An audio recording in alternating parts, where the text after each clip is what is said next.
Մանատիկ հակվածություն ունեցող անձանց խցերում տեղադրենք տեսախցիկներ եւ սա նորամուծություն է լինելու, բայց այլակերպ պայքարելը այս երևույթի դեմ ուղղակի հնարավոր չէ եւ այս առումով մեր միջազգային գործընկերներն էլ իրենց փորձով երբ կիսվում են, ասում են այլ հնարավոր տարբերական տեսախցիկներով նմանատիպ անձանց վերահսկելն է ուղղակի գոյություն չունի եւ սա քայլերից մեկն է, որ նախատեսում որպեսզի նմանատիպ անձանց կյանքի իրավունքը, այսպես ասեմ, մենք կարողանանք ապահովել։ Մենք ես դրա համար չէ, տեսեք, բալանսավորում է պետք գտնել ճիշտ եւ այն դեպքում, երբ վտանգը սպառնում է անձի կյանքին, գուցե հնարավոր են որոշակի սահմանափակումներ եւ մենք այս առումով հեծանիվ հորինող չենք։ Աշխարհում այդ փորձը գոյություն ունեցի եւ մենք փորձելու ենք տեղայնել անձին համապատասխան բուժ հաստատությունները կամ համապատասխան բուժ օգնություն ամբողջ խնդիրն այն է ավելացնել թե տպավորությունն է այդպես մահվան դեպքերի։ Չէ, փաստացի, եթե խոսում ենք թվերի մասին վիճակագրական, իրականում դեպքերը ավելացել են, մենք ունենք դեպքերի աճ, եւ գուցե դա պայմանավորված է նրանով, որ որոշակի խումբ անձինք ավելի շատ են այս պայդրությամբ գտնում անազատության մեջ, քան դա առաջ էր։ Բայց սա պատասխան չէ, կարծում եմ, եւ մենք այս ուղղությամբ պետք է աշխատանքներ տանենք։ Ինչ ենք անում մենք։ Մենք հիմա իրականացնում ենք հոգեկան առողջության որոշակի խնդիրներ ունեցող անձանց հաշվառում, որպեսզի մենք հստակ իմանանք, թե մեր կոնտինգենտից որքանն է, որ իրականում հակված է ինքնավնասման, որպեսզի նրանց հետ կատարենք անհատական աշխատանք այդ ռիսկերի կառավարման գործիքի համատեքստում։ Դա եւս մշակում ենք եւ մի բան ինչ հարցրիք։ Ասեցի փաստորեն ձեր մտերմին, որ նշանակվեց ԿԿՊ-դ, ըստ էության որևիցե արդյունք չտվեց։ Այո, հստակ պատճառական կապ է առկա նշանակման եւ մահերի աճի միջև։ Այս իմ խոսքը կտրելու են, այո, կտրելու են եւ տարածեն, ես վստահ եմ։ Եվ մյուս բանը աշխատում օրինակականներում, ինչ չեն աշխատում, եթե չեն աշխատում։ Վերադառնամ ձեր հարցին, տեսեք, ինչ է նմանատիպ անձինք պատասխանատվություն կրում այժմ քրեակատարական հիմնարկներում, որովհետև այդ հարցերը ես կանդրադառնամ ձեր հարցին, հարգելի լրագրող, ես կանդրադառնամ ձեր հարցին, հարգելի լրագրող, երբ ավարտեմ մյուս լրագրողի պատասխանը։ Կասեք, որ ավարտեմ նոր, լսում եք։ Եթե դուք բարեհաճ լինեիք եւ ինձ չընդհատեիք։ Դուք խոսում եք բարեհաճությունից, դուք եք խոսում։ Մի հատ էլ հետ տվեք, ձեզ նայեք, էլի։ Տեսեք, դուք բարեհաճ գտնվեցիք իմ հանդեպ։ Ուզում պատասխանեմ ձեր։ Ես ասում եմ, մի հատ հետ տվեք կադրը եւ նայեք ձեզ։ Տեսեք բարեհաճ եւ այլևս չեմ պատասխանել ձեր հարցին։ Վերադառնալով ձեր հարցին, ինչ են այդ անձինք պատասխանատվություն կրում այսօր քրեակատարական հիմնարկներում, որովհետեւ այդ հիվանդությունները, որոնք որ ունեն, գուցե ունեն այդ անձինք, չեն համապատասխանում կառավարության որոշման այն ցանկին, որոնք որ անհամատեղելի են համարում հիվանդությունը պատժի կրման հետ եւ առողջապահության նախարարության հետ համատեղ մենք այժմ նաեւ վերանայում ենք կառավարության համապատասխան որոշմամբ սահմանված հիվանդությունների ցանկը, որպեսզի կարողանանք այն ընդլայնել եւ այլևս նմանատիպ անձինք, որոնք իրական առողջական խնդիրներ ունեն, չհայտնվեն ճաղերի ետևում, այլ ստանան համապատասխան բժշկական տեղում ստանում են, տեղում աշխատում են բժիշկներ, տեղում աշխատում են հոգեբաններ, տեղում ունենք նաև սոցիալական աշխատողներ, բայց իրականում աշխատանքը բարդ է, որքան էլ որ ամենօրյա լինի եւ մենք պարբերական աշխատանքով փորձենք այդ խնդիրները լուծել, ինքը բավականին բարդ աշխատանք է։ Իրական Իսկ զոննայով որտեղ նաև ասում են, որ ըստ էության նաև այդ էլ հանգեցնում ճշտներ կան, այդ քրեական ենթամշակույթը։ Ես չեմ կարծում, որ մենք այսօր այդ խնդիրը որպես սուր խնդիր ունենք, որովհետև յուրաքանչյուր կոնկրետ նմանատիպ երևույթի արտահայտության դեպքում այդ երևույթը հստակ հակազդեցություն է ստանում եւ պետք է նշեմ նաեւ մի բան, որ հանրության կողմից երբեմն նույնիսկ մանիպուլացվում է այդ հակազդեցությունը եւ ես այդպես էլ չեմ կողմնորոշվում, թե մենք ի վերջո ինչ ենք ուզում։ Մենք նախարարությունը հստակ գիտի ինչ է ուզում եւ ես բազմաթիվ անգամներ առիթ եմ ունեցել նաև ծառայության աշխատակիցների հետ խոսելու այս մասին եւ ես շեշտադրել եմ այս մեկ եւ միակ կարեւոր հանգամանքը, որ արտոնյալ կարգավիճակ պետք է ունենա միայն մեկ անձ, եւ այդ մեկ անձը քրեակատարական ծառայողն է եւ մենք հիմա առաջնորդվում ենք հենց այս սկզբում։ Տիկին Գալյան, Սահմանադրական փոփոխությունների հայեցակարգի հետ կապված ինչ նորություններ կան եւ արդյոք հիմա մշակման այդ փուլը Տեքստը մշակման փուլում է։ հասել եք այն փուլին, որ անկախության հռչակագրի ուղղա հանելու փուլն է։ Տեքստը մշակման փուլում է, առաջիկայում խորհրդի անդամների հետ կքննարկենք տեքստի պատրաստի մասին։ Անկախության հռչակագրի դուրս գալը, որտեղ Փաշինյանը ասել էր, որ կողմ է, որպեսզի անկախության հռչակագիրը դուրս գա։ Այդպիսի նախնական քննարկումներ կա, թե դեռ հստակություն չկա այս մասին։ Դերակներ են քննարկում, բայց դեռևս տեքստը մշակման փուլում է։ Այսինքն մի քանի տարբերակ կա սահմանադրական փոփոխությունների, որ ասում եք մի քանի տարբերակներ, մի քանի հայեցակարգեր կան, թե մեկի Հայեցակարգը մեկն է, այդ հայեցակարգի շրջանակներում տարբեր նորմերի հետ կապված կան տարբեր քննարկումներ։ Եվ երբ որ որոշակի լինի տեքստը, իհարկե կկիսվենք ձեզ հետ։ Տարբեր մարդիկ, դուք կողմ եք, որ անկախության հռչակագրի տեքստը ընդդիմության ներկայացուցիչները ունեն հստակ տեղեր եւ չեն գալիս եւ ես խնդրել եմ որպեսզի իրենք ներկա գտնվեն այդ քննարկումներին եւ նաեւ կան եւ դեռ նիստ չենք հրավիրել, ուստի չեմ կարող պատասխանել առաջարկած Մասնագիտացված հանձնաժողովը, որովհետև մասնագիտացված հանձնաժողովը հիմա հանձնաժողով չկա, խորհուրդը նկատի ունենք, խորհրդի կազմում կան նաեւ քաղաքացիական հասարակության ներկայացուցիչներ։ մեկ տարի որ մասնագիտացված հանձնաժողովը մարդ չկա, հա, անդամներ չունի եւ մինչ այսօր աշխատավարձի միայն 60 միլիոն է հատկացվել, սա անտանքից չի։ Մշակվել է հայեցակարգը, ինձ թվում է այդ հարցին ես չէ որ պետք է պատասխանեմ, բայց ամեն դեպքում այդ հանձնաժողովը մասնագիտական աշխատանք կատարել է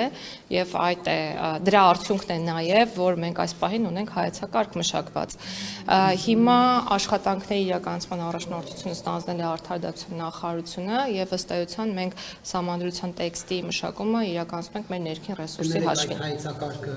օգտագործվելու է որևէ կերպ թե ոչ։ Հայեցակարգում տեղ գտած դրույթները, այո, իրենց արտացոլումը որոշակիորեն ստանալու են։ Դրանից հետո կտրվի ժողովրդի դատին։ Հանրաքվեի իրականացման հետ կապված է հարցը,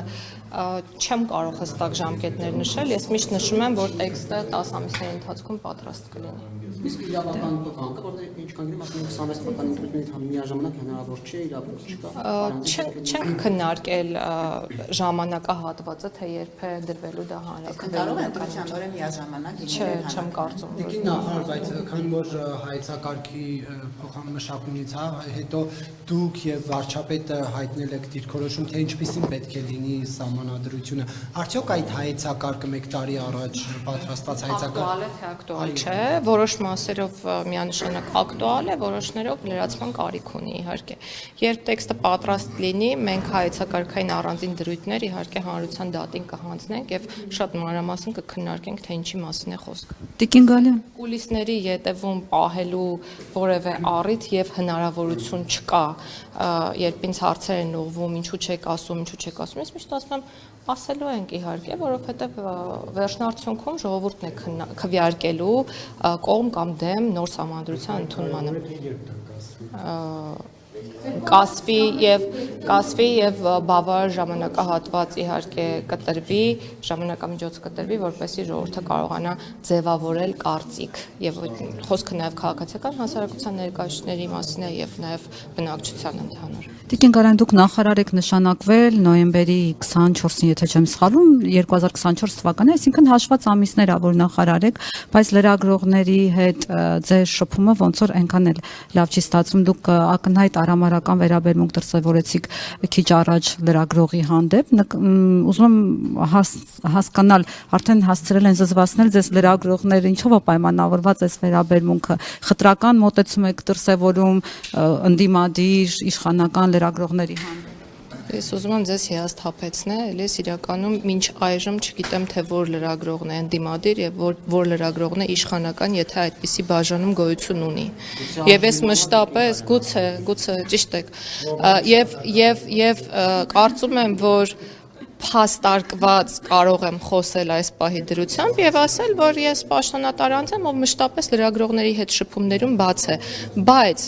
կարծում եմ, ինչպես յուրաքանչյուր խելամիտ եւ ողջամիտ մարդ, Ես ինքս տանել չեմ կարողանում, երբ հարցը հնչել է եւ ես պատասխանում եմ եւ կողքից մարդիկ ընդհատում են եւ իմ արձագանքը ընդամենը արձագանք է անհարգալից վերաբերմունքի։ Եվ ես մշտապես պարզ եմ եւ բաց եմ շփվել լրագրողների հետ։ Եվ Տիկին Գալյան օրը ցերեկով ուղիղ եթերում թաղապետը մարդ է ծեծում, չի լինում ոչ քաղաքական պատասխանատվություն, ըստ էության գործը հարցվել է, բայց քաղաքական պատասխանատվություն դրան չի հաջորդում, ձեր գնահատականը, հա, որպես Ես չեմ քաղաքական դրան գնահատական տալ, համայնքային ծառայություն իրականացնող անձանց մասին է խոսքը, իսկ կառավարության ներկայացուցիչ եւ այո եւ հարգել լրագրողը շատ ճիշտ նշեց, որ քրեական գործ է հարուցվել, ես կարծում եմ, որ քրեական գործի հարուցումը հետագա ընթացքը խնդրի լուծման ցույց կտա։ Ուշ, որտեվ ծեծվողի նկատմամբ ավելի շուտ էին գործ հարուցում, քան ծեծողի, նման բան չենք տեսել։ Փաստը որն է, որ քրեական գործ է հարուցված, չէ՞։ Հիմա ինձնից ինչ արձագանք է ակնկալում։ Պետք է հարուցվեր քրեական գործը հարուցվել է դեպքի առթիվ։ Ես բռնությունը դատապարտում եմ բոլոր տեսակի բռնությունների մասին է խոսքը, բռնության մասին է խոսքը։ Դե մենք ես չեմ կարող վերցնել տվյալ անձին եւ տեղափոխել քրեակատարական հիմնարկ։ Անգամ շատ մեծ ցանկության դեպքում, բայց քրեական գործը հարուցված է եւ կարծում եմ, որ քրեական գործը հարուցված է համապատասխան դեպքի առթիվ, որը կարող է պարունակել քրեորեն հետապնդելի արարքի հատկանիշներ։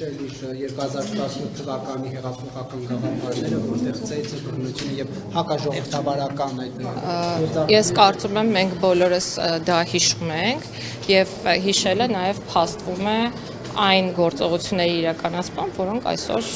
արկա են։ Խոսքը տարբեր բնույթի քրեական գործերի մասին է, խոսքը տարբեր կալանավորումների մասին է եւ նաեւ դատապարտումների մասին է, այդ թվում նաեւ կոռուպցիոն դեպքերի մասին եմ ես խոսում։ Ուղղակի վարչապետը խոսում էր հոգատար հանրության մասին, բայց իր պաշտոնատար անձինք ծեծով են հոգ տանում քաղաքացիների մասին։ Ես չգիտեմ իր պաշտոնատար անձ Չէ, ծեծը դատապարտելի է, ցանկացած տեսակի բռնություն դատապարտելի է եւ նաեւ մենք վերջերս շատ ենք խոսում ատելության խոսքի, անհանդուրժողականության, բռնության կոչերի եւ այլնի մասին եւ այս ուղղությամբ նաեւ օրենսդրական փոփոխությունների փաթեթ ենք պատրաստում։ Ես չեմ հասկանում իր պաշտոնատար անձ ասելով ինչ նկատի ունեք։ Մեր երկրում հստակ բաժանումներ կան պաշտոնատար անձանց եւ կոնկրետ բոլոր չեմ կարծում հարցը տեղին է իրականում։ Ես իր պաշտոնատար անձ ասելով ինչ հանրային միջոցներից սնվող մարդ է։ Հանրային ծառայություն իրականացնող անձ է, որը համենքային ծառայող է այս պահին հանդիսանում։ Ամենայնիվ դատապարտյալների հետ կապված քրեակատարողական հանրության մոտ կա, հա, ոչ թե կա, հենց այդպես է, փակ տեղ է եւ այնտեղ բաներ են կատարում եւ շատ ժամանակ լրագրողների մուտքը արգելված է։ Մեկ առաջարկություն կազմակերպել շրջայց լրագրողների մասնակցությամբ, բայց պայմանով որ լրագրողներին ազատ գործեն, նկատի ունեմ գլխներին վերադարձ չկանգնի, որ մարդիկ ազատ շփվեն եւ գուցե իրենց անվտանգության թվում եւ մեր մոտ բարձրացնեն շրջայցի ընթացքում ցանկացած անձին ուղեկցելը պատահական չի արվում, դա արվում է ձեր իսկ անվտանգությունը ապահովելու համար, որևէ խնդիր չեմ տեսնում, որևէ խնդիր չեմ տեսնում կազմակերպելու հետ կապված եւ քրեակատարական հիմնարկների մասով ուզում եմ մեկ կարևոր բան շեշտադրել։ Անազատության մեջ գտնվող անձանց իրավունքները եւ դրանց ապահովումը, այո, շատ կարևոր է։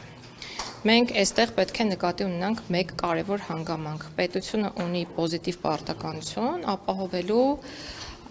նորմալ պայմաններ եւ այդ պայմանները ինձ թվում է պարզից էլ պարզ է, որ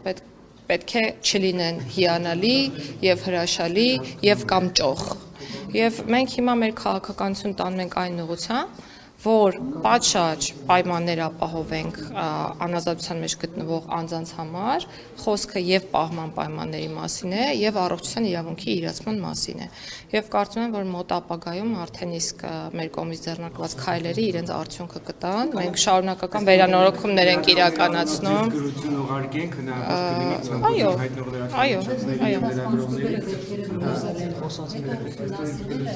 պատճառը եղել ինքնասպանության դեպքերի